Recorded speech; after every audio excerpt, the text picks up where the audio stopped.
See, in seasons where I felt stuck, I realized I needed voices around me that spoke faith into me, not fear. That shift in community made a difference. Hi, family. Welcome back to If Only One Overcomes. I'm your host, Katie Lee, and I'm so grateful you're here with me today.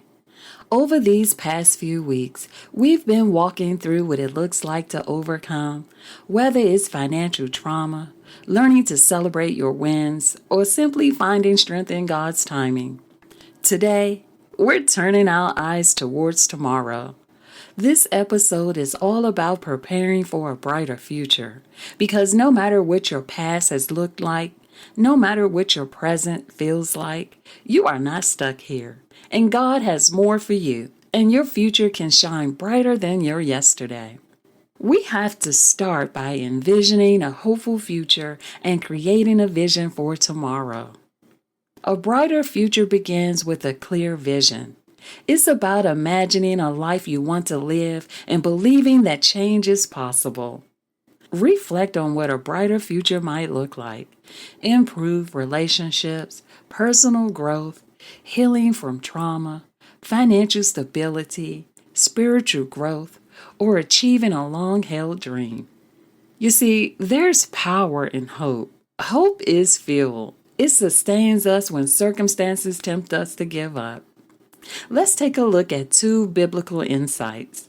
Jeremiah 29:11.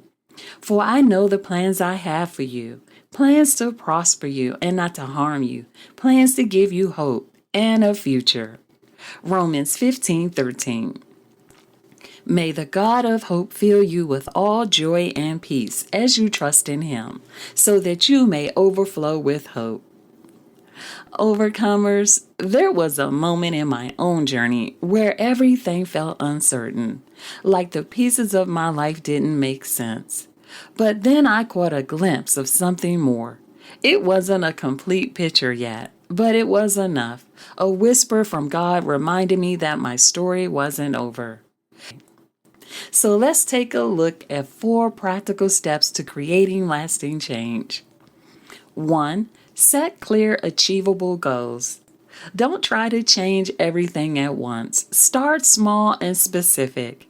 Instead of saying, I want to be healthier, try saying, I will walk 15 minutes 3 times a week.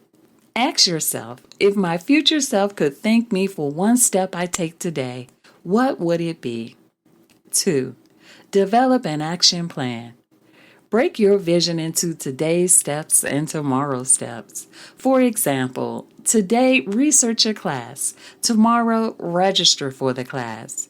Track progress visually with a vision board or a prayer journal, so you can literally see God's faithfulness in motion.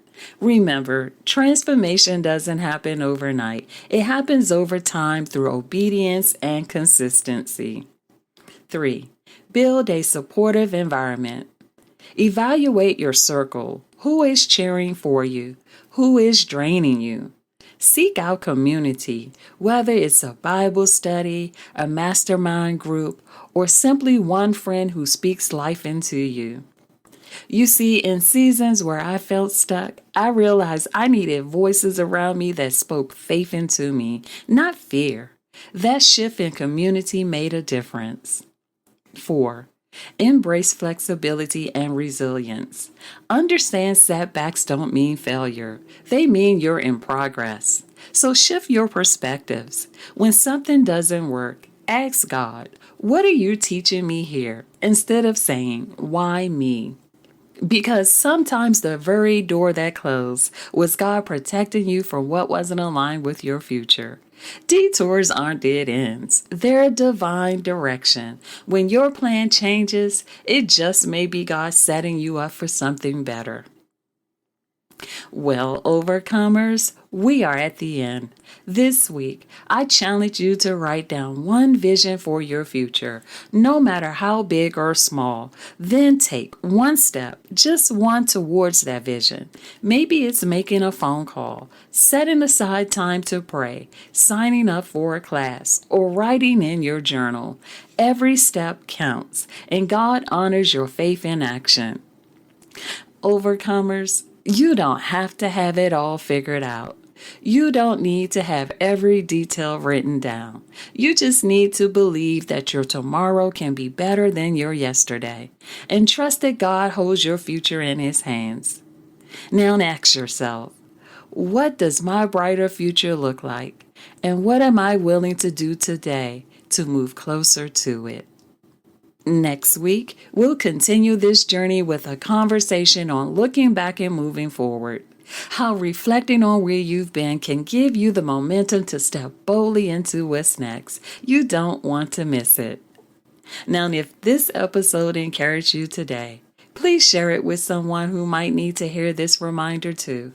And if you haven't already, be sure to subscribe so you never miss an episode. Leave a review. It helps more overcomers find this podcast and join our healing community. And don't forget to follow me on Instagram at If Only One Overcomes for more encouragement and prayers. And as always, remember, your life is too important because God has a plan and a purpose for your life. Until the next episode, God bless.